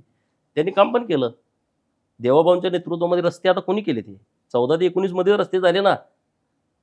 बिन खड्ड्याचे रस्ते महाराष्ट्रात 14 ते 19 झाले. तेव्हा हे बांधकाम खात्याचे मंत्री होते. बरोबर. 2 वेळा प्रदेशाचे अध्यक्ष. हे दुसऱ्या पार्टीत झालाच तर सांगा कोणी. आणि चंद्रकांत काय मनात काय नसते त्यांच्या, जे असेल ते बोलून टाकणार, काम करणार, लोकांच्या पूर्ण कामात असणार. एक सुदगिरणी कामगाराचा पोरगा एवढ्या मोठ्या पार्टीचा 2 वेळा अध्यक्ष होणं, 7-7, 8-8 खात्याचा मंत्री होणं, हेच दुखणं आहे ह्या प्रस्थापित पुढाऱ्यांना. जयकुमार गोरे. जयकुमार गोरे एकदम डॅशिंग व्यक्तिमत्व आहे, एकदम शून्यातून आलेलं व्यक्तिमत्व आहे. एका रेशन दुकानदाराचा पोरगा आहे. रेशन दुकानदाराचा पोरगा, तो पण मान खटावचा आमदार व्हायचं चौथ्यांदा. 9ला, 14ला, 19ला आणि 24ला. एवढं सोपं आहे. तुम्ही सांगा ना, पश्चिम महाराष्ट्रात काम करायचं आहे. तो पण बारामतीला लागूनचा मतदारसंघ आहे. आणि त्याने आता तिथला पाण्याचा विषय बऱ्यापैकी मिटवत आणलाय. म्हणजे मला वाटतं ह्या वर्षभरामध्ये जयाभाऊंच्या पूर्ण लोकसभा मतदारसंघ विधानसभा मतदारसंघामध्ये सगळीकडे पाणी जाते. ओके. आणि आता त्यांच्याकडे ग्रामविकास खात्याची जबाबदारी आहे. जन्मापासून मेल्यापर्यंत सगळ्या स्कीम ग्रामविकास खात्याकडेच आहेत. म्हणजे स्मशानभूमी पण ग्रामविकास खात्याकडेच आहे. जन्म खातं, जन्माचा दाखला पण त्यांच्याकडे. सगळंच त्यांच्याकडे आहे. सांगलीचे खासदार विशाल पाटील. माझा आणि त्याचा एवढा काही संबंध संबंध नाही. म्हणजे एक सल्ला आपलं बोलताना चला- तुम्हाला काय, तुम्ही तर त्यांना माझी खासदार म्हणून तुम्ही आतापासून बोलायला नाही, लागलेत. तो राजकीय हा, अजेंडा पण झाला. त्या परंतु राजकीय अजेंडा सांगा त्यांचे तुम्ही. माझे एवढे काही संबंध नाहीत. परंतु ते मला जरा चंचल वाटतात जास्त. बरं. हे त्यांना तर ते योगायोगानं खासदारकी मिळाली. ते काही फार म्हणजे संसदेत जोरात बोलतात पण. नाही बोलू दे का. कॉन्व्हेंटचा विद्यार्थी आहे, इंग्रजी बोलतोय, हिंदी बोलतोय. त्यात काय आता दादाच्या घरातला पोरगा म्हणजे ते काय रानातलं पोरगा आहे होय. बोलणेपर्यंत तुम्ही करणार काय? खासदारांना अधिकार काय? विरोधी पक्षातल्या खासदारांना अधिकार काय? 5 कोटीचं फंड, विधानसभा 6. अरे आमदारांनाच 5 कोटी तर द्यायचं कुठं प्रश्न पडतोय. म्हणजे टीकात्मक मी नाही बोलत. बरोबर. त्यांना तर 6 विधानसभा आहेत. सांगली, मिरज, तासगाव, कोटेमंकाळ, जत, खानापूर, आटपाडी आणि पलूस कडेगाव. मर्यादा आहे. काय काम करणार तुम्ही? लोकांची कामं करायला सत्ता असल्यानंतर जरा वेगळं पडतंय. आता ते विरोधी पक्षातले खासदार आहेत आणि आता तर आम्ही चंग मारलाय त्यांच्या विरोधात जरा स्ट्रॉंगली काम करायचं. संजय काका पाटलांनी भाजपमध्ये यावा असा सल्ला तुम्ही द्याल का? कधी? आता काय आता काय त्यांचं राष्ट्रवादीमध्ये फारसं काय चालत नाही. पहिल्यांदा मीच सल्ला दिला होता त्यांना भाजपमध्ये यायचा. 2014ला बरं. माझी त्यांची भेट झाली. हम्म. तर ते उद्धव साहेबांची वेळ घेऊन आले होते. हम्म. आणि तासगाव विधानसभा हा शिवसेनेकडे आहे आणि त्यात शिवसेनेत ते म्हणले 14 तारीख मी घेऊन आलोय. गोयागानं भेट झाली माझी. बरं. म्हणजे त्यांना अट्रॅक्शन कसं, मी आरआरच्या विरोधात, ते आरआरच्या विरोधात. आरआर तेव्हा मंत्री होते. बरोबर. मग तासगावच्या गणपतीला दर्शन घ्यायला ते नेहमी येतात रोजच. म्हणजे तिथं असल्यानंतर ओके. मी एका कामासाठी तिथे एका खोक्यात बसलो होतो. माझी गाडी पहिली होती, ती पोरग पडत कुठं आहेत शोधून आणा. तिथंच एक वक्रतुंड कॅम्प्युटर म्हणून होतं. तिथं आम्ही बसलो. मला आठवते ती कौलारी इमारत होती, आता ती स्लॅबची इमारत झाली. मग ते म्हणले, मला म्हणते तुम्ही विधानसभा लढवणार आहे का? म्हणलं होय, माझी विधानसभा लढवायचं पक्का आहे, मी लढवणार आहे. मी म्हणलं तुमचं काय? तर मी म्हणले प्रवेश करतोय शिवसेनेमध्ये आणि विधानसभा. म्हणलं तसं करू नका, तुम्ही भाजपत प्रवेश करा. तुम्ही सल्ला दिला तेव्हा? विचारा त्यांना. म्हणजे आता हा, नाही तसं नाही, म्हणजे कोणीतरी मित्रच आहे तुमचे ते. त्यामुळे तुम्ही इकडं प्रवेश करा आणि लोकसभा लढवा. 10 लोकांपैकी माझं वाक्य होतं, 10 लोकांपैकी 7 लोक भाजप म्हणतात, 2 लोक काँग्रेसमध्ये, एक गप बसते, त्याचं अजून ठरलं नाही. आणि तुम्ही जर असा निर्णय केला तर चांगलं होईल. मग त्यांनी लगेच प्रयत्न, मुंडे साहेबांनी संपर्क केला. ते विधान परिषदेचे आमदार होते, लगेच राजीनामा दिला, भाजपमध्ये आले. आणि त्यांचा मी स्टार प्रचारक होतो. तेव्हा कुठे एवढे लोक नव्हते भाजपमध्ये, नव्हते तेव्हा. मी तर इतक्या सभा तेव्हा केल्या, मला वाटतं 150च्या वर मी सभेमध्ये गेलो असेल. आणि तेव्हा ते आमदार खासदार झाले ते. बरोबर. दुसऱ्यांदा पण तर मी तेव्हा त्यांच्या विरोधात लढलो. बरोबर. तिसऱ्यांदा मी त्यांच्या सोबत होतो, पण आता ते काय मेळ बसला नाही. तर आता ते भाजपमध्ये होते. आता त्यांची भूमिका काय मला माहित नाही. आता परत आता तासगावमध्ये भेट झाली तर तुम्ही काय सल्ला द्याल त्यांना? आता मी सल्ला देईन, ते तुम्ही वरिष्ठ झाले, आता मी सल्ला देण्यात पण नाही. पण हे काय मोठेपणा म्हणून मी सांगत नाही. बरं, आठवण एक म्हणून. आठवण म्हणून. पण काय लोकांना परत मग ते आवडत नाही. तर संजय काकांना सल्ला देण्यात कमी मोठा नाही, पण त्यांनी योग्य निर्णय ते घेतले. पाटील लोक तर जास्त ऐकत नाहीत का? कुठलं? पाटील लोक जरा थोडेसे ॲडमेंट असतात. असं काय नाही. एका पाटलामुळे खालची 100 पाटलं उगाच बदनाम होऊन जाते. त्यामुळे काय सरसकट असं काही विषय नाही. ओके. असं काय नाही. मनोज जरांगे पाटील ते त्यांच्या विषयाचे प्रामाणिक आहे. बरं. म्हणजे मराठा समाजाला आरक्षण मिळावं याच्याविषयी ते प्रामाणिक आहे. पण त्याची भूमिका योग्य नाही. का? कसं काय त्यांच्या? नाही, हे बघा, मराठा समाज हा मुख्य समाज आहे ना महाराष्ट्रातला. विषय समजून घेतला पाहिजे. घरामध्ये वरमाईच पुरण खायला लागली तर वराडनं काय खायचं? वरमाईची जबाबदारी असते सगळ्यांना बरोबर घ्यायचं लग्नात. जरांगे पाटलांची भूमिका मराठा समाजाला मिळावं इथपर्यंत प्रामाणिक आहे. पण ते मिळवताना तुम्ही बाकीच्या लोकांचा विचार पण करण्याची आवश्यकता आहे, कारण ती मराठा समाजाची जबाबदारी आहे. मराठा समाजाचं ते कर्तव्य आहे, कारण तुम्ही मोठा भाव आहे. आता काही लोकांना टीका वाटेल, मी असं नाही आहे. गावात करता तुम्ही आहे, तुम्ही सांगाल त्या पद्धतीनेच गाव चालते आजही. त्यामुळं मराठा समाजाला आरक्षण मिळावं ही त्यांची भूमिका त्याच्याबद्दल दुमत नाही. ओबीसीतून मिळावं ही भूमिका त्यांची जरा चुकीची आहे. त्यामुळं आता गावागावामध्ये बघतायच तुम्ही आता म्हणजे त्यांनाही ते मान्य आहे की गावागावात आता हे फळी तयार झाल्या. 4 मराठा समाजाची माणसं बोलत असली तिथं एखादा ओबीसी गेला ती गप्प बसते. असं व्हायला नाही पाहिजे खरं. 4 ओबीसीची माणसं बोलत मराठा गप्प. असं व्हायला नाही पाहिजे. होतंय हे. आता मी बोलतोय मला तुम्हाला गोपीचंद चुकीचं बोलतो. होतंय. सगळीकडे हे सुरू आहे. हे चांगलं नाही आपल्यासाठी. मराठा समाजासाठीच हे नुकसानीचं आहे. कारण राजकर्ते तुम्ही आहे. किती आमदार आहेत इतर लोक? किती जिल्हा परिषदचे सदस्य इतर लोक आहेत? तुम्हीच आहे मुख्य भूमिकेमध्ये. त्यामुळं तुम्ही सगळ्यांना सोबत घेऊनच जायला पाहिजे. तरच महाराष्ट्रामध्ये जातीय सलोखा राहील. नाहीतर नाही राहणार. महादेव जानकर यांनी भाजपची साथ सोडल्यानंतर त्यांचं राजकीय गणित बिघडलं असं वाटतं का तुम्हाला? असं काय नसते राजकारणामध्ये. राजकारणामध्ये आजची परिस्थिती उद्या राहत नसते. उद्याची परिस्थिती परवा राहत नसते. राजकारणामध्ये नेहमी स्थित्यंतर होत असतात. त्यामुळे काय मी असं नाही बोलू शकत. ते जर तुम्हाला परत पण आज भेटले इथं असते तर म्हणजे बरं झालं असतं. म्हणजे भाजपसोबत असते तर आणखी संघटनेला पण त्यांचं बरं झालं. कारण संघटनेचे त्यांचे बरेच पदाधिकारी जिल्हा नियोजनवर, जिल्हा परिषदवर, महामंडळावर पण त्यांचे काही सहकारी अध्यक्ष म्हणून त्यांनी काम केलेलं आहे. कार्यकर्त्यांना जरा सत्ता असली तर बरं पडते. बरोबर. तुम्ही एक हिंदुत्ववादी ब्रिगेडचा पण भाजपचा चेहरा आहात. नितेश राणे असं म्हणतात की मुस्लिमांकडनं काही खरेदी पण करू नका.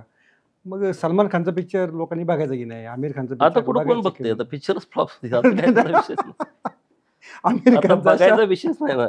शाहरुख खानचा पिक्चर बघायचा की नाही? नाही आता तो बघायचं कोण बघतच नाही. आता ते सगळं मला वाटतं तिकडचे ते साऊथवालेच आता जास्त फार्मात आहेत. बरं त्यामुळे ह्यांचा आता पिक्चर मला वाटतं येतात का नाही मला एवढं माहित नाही. बरं. ते बघायचं आता ते काय लोक जे बघणारे बघत राहतील. पण आता ती परिस्थिती राहिली नाही. बॉलिवूडमध्ये जो त्यांचा कमांड होतं ते कमांड आता कुठं आहे? तेव्हा बघण्याचा संबंध प्रश्न उद्भवत नाही. आता लोक ते हॉलिवूडपर्यंत पोरं गेलेत गावाकडे एवढी हुशार झाले तर ते काय. आता आणखीन एक शेवटचा प्रश्न जो अनेकांना उत्सुकता वाटते. गोपीचंद पडळकरांचं लग्न न केलं न करण्याचा निर्णय का आहे किंवा करायचंच नाही असा असं निर्णय काय काय? ठरलेलं नाही. त्याचा काय अजेंडा नाही. वधू संशोधन सुरू आहे का? त्याची काही शपथ नाही. नाही, असं वधू संशोधन मग सुरू आहे किंवा संशोधन काही सुरू नाही.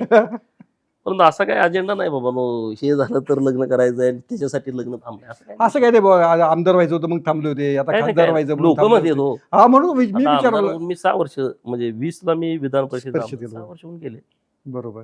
त्यामुळे तसा काही संबंध नाही. तसं काय संबंध म्हणजे तशी काही प्रतिज्ञा नाही लग्न न करण्याची. नाही असं काहीच नाही. अनेकांना असा प्रश्न पडतो की गोपीचंद पडळकर नक्की करतात काय जे 2014-15 मध्ये हेलिकॉप्टरमध्ये फिरत होते अजूनही तो रुतबा टिकून येते.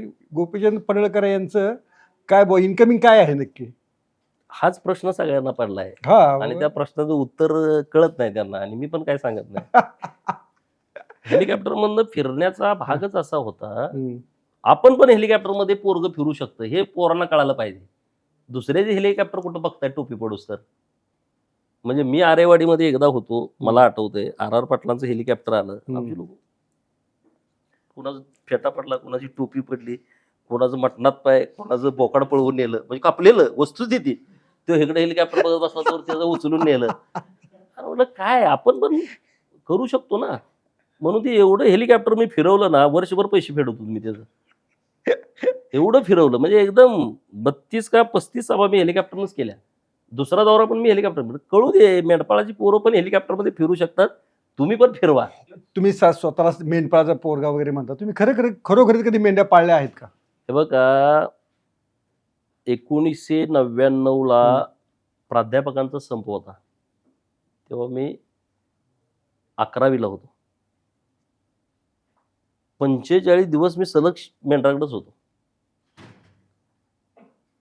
आमच्या मामाची मेंढर होती. माझं मामाचं गाव पडळकरवाडीचं आहे. अच्छा. म्हणजे माझ्या घरात आणि मामाच्या घरात 50 फूटचं अंतर आहे. शाळा सुटली का वाघर लावायला आम्हाला जायचं लागायचं. वाघर लावणे माहित आहे ना तुम्हाला? नाही मला नाही माहिती खरंच नाही. म्हणजे मेंढरांच्यासाठी 2 प्रकारची वाघर असते. एक वाकाची म्हणजे दोरींची एक वाघर असते आणि एक पत्र्याची. Okay okay. असे ते पळू असे तुम्ही मग ते संध्याकाळी लावायची मेंढराकडेच झोपायचं. आणि आमची शेती इतकी लांब आहे 5-6 किलोमीटर. सकाळी रोज सुट्टीच्या दिवशी दिवाळीची सुट्टी आणि उन्हाळ्याची सुट्टी मेंढराकडेच आम्ही होतो. आता पण माझ्याकडे मेंढर आहेत. म्हणजे उद्या जरी तुम्ही माझ्या घरी आला हम्म. तर एवढ्या भारी मेंढ्या आहेत माझ्याकडं. हम्म. आणि मी मेंढपाळाचाच पोरगा आहे, नवीन काहीच नाही. आमच्या शेळ्या होत्या, माझं शिक्षणच शेळ्यावरती झालंय. म्हणजे माझ्या आईला वडिलांना 3,000 रुपयाची पेन्शन, 3,000 रुपयात घर चालतं का सांगा. आमच्या शेळ्या होत्या 10-12 चांगल्या शेळ्या होत्या, त्यात काही मेंढ्या होत्या, तर त्याच्यावरती माझं शिक्षण झालंय. म्हणजे आम्ही काय ते दुसरी सांगते तसं भाषण सांगत हा आणि अनेक जण आपल्या परिस्थितीचं नाही. वर्णन वस्तुस्थिती आहे. करून सांगतात की बाबा आम्ही किती गरिबीत नाही नाही आलो, नाही काय नाही. अरे काय आमची ओरिजिनल आज बी आहे. जरी माझा रुबाब असला तर मी हम्म. काय असं काय प्रस्थापित पुढाऱ्यासारखा नाही आहे. आमचं कसं चाललंय देवालाच माहित, पण चाललंय. मेंढ्या ही आमची लक्ष्मी आहे. आणि माझं अख्खं गाव मेंढपाळ, ओके. पडळकरवाडी अख्खं गाव. आता नाही मेंढ्या हम्म. लोकांच्याकडं. म्हणजे घरातनं बाहेर पडलं का सगळ्या गावात मेंढ्याच आणि लेंड्याच. अशी परिस्थिती. पडळकरवाडीत हीच परिस्थिती होती सगळ्या गावात. आता ते कमी व्हायला लागलं. आता हे सरकारचे नियम, फॉरेस्टमध्ये न जाऊ देणं, मुली लग्नाला मिळत नाहीत मेंढपाळांना. आता ती परिस्थिती वेगळी आहे. पण बरोबर. मी स्वतः मेंढ्या राखलेत. माझ्या चुलत्यांच्या सगळ्या मेंढ्या होत्या. हम्म. सगळे आम्ही ओरिजिनल आहे हो. असं काय कॉर्पोरेट धनगर नाही मी. कॉर्पोरेट धनगर आहे हे तुम्हाला मान्य आहे? आहेत ना, काय त्याला काय जावं, मान्य असेल काय जावं. आहेत आमच्यात पण गरीब श्रीमंत लोक आहेत, का असू नाहीत का. चांगली गोष्ट आहे. चांगली गोष्ट नाही, आहे. नाही, प्रश्न आहेत. कॉर्पोरेट धनगर असत नाहीये. कॉर्पोरेट धनगर असून मी फार काही जणू गरिबीमध्ये वाढलोय, तो जो एक वातावरण नाही, त्याचा हे बघा. त्याचा आक्षेप आहे, तो नाही बघा, मुद्दा. मुळामध्ये मला राहायला घर नव्हतं. आता पडळकरवाडीमध्ये आज तुम्ही घर बघितलं, हम्म. तर हे काही सांगण्यासारखं नाही, वस्तुस्थिती आहे. म्हणजे Okay. 2014ची निवडणूक लढवल्यानंतर सुद्धा मला दार बदलता आलं नव्हतं घराचं. त्यात काय नवीन नाही. Okay. जे आहे ते आहेच ना, आणि आम्हाला दाखवण्याची गरज नाही. पण मी एवढा अशा स्टाईलमध्ये राहतोय. कॉलेजला असताना पोरांना वाटायचं ह्यो काय कुठला गोपीचंद म्हणजे मारवाड्याचा पोरगा आहे का काय. आणि आपली गरिबी कधी कुणाला दाखवायची नसते. दाखवशील. बरोबर, खरी गोष्ट आहे. गरिबीची नेहमी थट्टा होते. राईट, खरी गोष्ट आहे. उपाशी जरी असलं तर मटण खाऊन आलोय सांगणारा मी कार्यकर्ता आहे. तुम्ही जर बरं. चौकात मी उपाशी आहे, तुमची टिंगलच होईल. टिंगलच होणार. खरी तुमच्याकडे पैसे नाही, टिंगल होईल. आम्ही आपलं त्या स्टाईलमध्ये राहत आलोय. माझं म्हणणं आहे की माझ्यासारखं तुम्ही पण राहा. असू दे अगर नसू दे, पण आपण आपल्या रुबाबातच राहिलं पाहिजे. एक शेवटचा प्रश्न. तुम्ही जेव्हा विधानसभेत जाता तेव्हा तुम्हाला कोणाची, देवेंद्र फडणवीस सोडून तुम्ही कोणाची भाषणं ऐकता की बसतच नाही मग विधानसभेत, आपला मुद्दा मांडायचा निघून जायचं? नाही नाही, असं काय नाही. पण आता विधानसभेत भाषणच होत नाही. बरं. मी जेव्हा आमदार नव्हतो तेव्हा ऐकायचो. म्हणजे तिथं बसून वगैरे गणपतराव देशमुख साहेबांचं भाषण ऐकायचो. आमचे जे सिनियर लोक आहेत, हम्म. आता देवाभाऊंचं भाषण ऐकण्यासारखं असतं सभा. म्हणजे माझा नेता आहे म्हणून तुम्ही पण बघितलं बरोबर, असेल खरी गोष्ट आहे. की एकदम आकडेवारीवरती, हम्म. हम्म. प्रत्येक गोष्टीच्या पुराव्यावरती त्यांचं भाषण असतं. विरोधी पक्षाचे नेते असताना पण त्यांचं भाषण ऐकण्यासारखं असायचं सभागृहामध्ये. आता बरोबर. दत्ता मामांनी परवा खूप चांगलं भाषण केलं. ओके. आता तुम्ही ते ऐकलं की नाही मला मी माहित ऐकलं नाही. ते. ओके. कृषी खात्याचं त्यांनी जेव्हा उत्तर देताना भाषण केलं, राज्य सरकारची कृषी खात्यासंबंधीची भूमिका काय आहे ऐकण्यासारखी आहे. म्हणजे आता जे अधिवेशनामध्ये ओके. झालेलं भाषण. ओके. नाहीतर अजितदादा सभागृहात कंटिन्यू बसायचे, म्हणजे पूर्ण वेळ. आता माझं त्यांचं कधी जमत नव्हतं, तो भाग वेगळा. परंतु त्यांचा तो गुण घेण्यासारखा होता. मी विधान परिषदेला असताना ते वरच्या सभागृहाचे नेते होते, तर ते अधिवेशन सकाळी चालू झालं का संध्याकाळपर्यंत ते बसायचे, कुणी असागर नसा. म्हणजे इतका वेळ. छगन भुजबळ साहेब सभागृहामध्ये पूर्ण वेळ. काय काय लोक आहेत बघा, ती सभागृह सोडतच नाहीत. आता आम्ही जरा बाहेर जरा जरा बाहेर आता ते पण आता एक अजितदादांचा विषय निघाला म्हणून तुम्ही इतकी कडवट टीका केली, ही जोरदार आता तो बोलली. विषय नाही. पण नाही, तो विषय नाही. केली पण- तेव्हा केली, नाही, ते केली काय नाही. उघड केली. पण अजितदादांनी कधी सभागृहामध्ये बोलून किंवा काय तसं तुमचा वैयक्तिक नाही नाही, आमचं वैयक्तिक संवाद कधी- कधी झाला कधी- का? कधी- कधी- कधी. एकदा दोनदा नमस्कार वगैरे झाला, पण आमचं बोलणं नाही कधी झालं. खरंच बोलणं झालं? नाही, तुम्ही आता 2020 पासून सभागृहात हो, म्हणजे नाही, कधीच नाही. विधिमंडळात कधीच नाही, बोलणं नाही. अजिबात बोलणं नाही झालं. राष्ट्रवादीच्या मंत्र्याच्या दालनातून मी कधी गेलो नव्हतो. काय सांगता? खरं म्हणजे वस्तुस्थिती. काम हो दे न दे, ज्याच्याकडे काम मी कधी गेलोच नाही. आतापर्यंत पण अजून गेलं नाहीत. नाही, आत्ता जातोय की. आता भुजबळ साहेबांच्या कार्यालयात माझं जाणं येणं होतंय, हम्म. दत्ता मामाकडं जाणं येणं होतंय, आपल्या तटकरी ताई त्यांच्याकडे जाणं येणं ओके. होतंय, बाबासाहेब पाटील सहकार मंत्री साहेब त्यांच्याकडे जाणं येणं होतंय. ओके. पण विधान परिषद असताना त्यांची सत्ता होती ना महाविकास, तिकडे काय मी कोणाकडे जातच नव्हतो. जयंत पाटलांची चौकशी लावण्यासाठी जाता का मकरंद पाटलांकडे, सहकार मंत्र्यांकडे? कशाची चौकशी? त्यांची त्यांची कार- 88 बँकेची चौकशी सुरू आहे. चालू होय.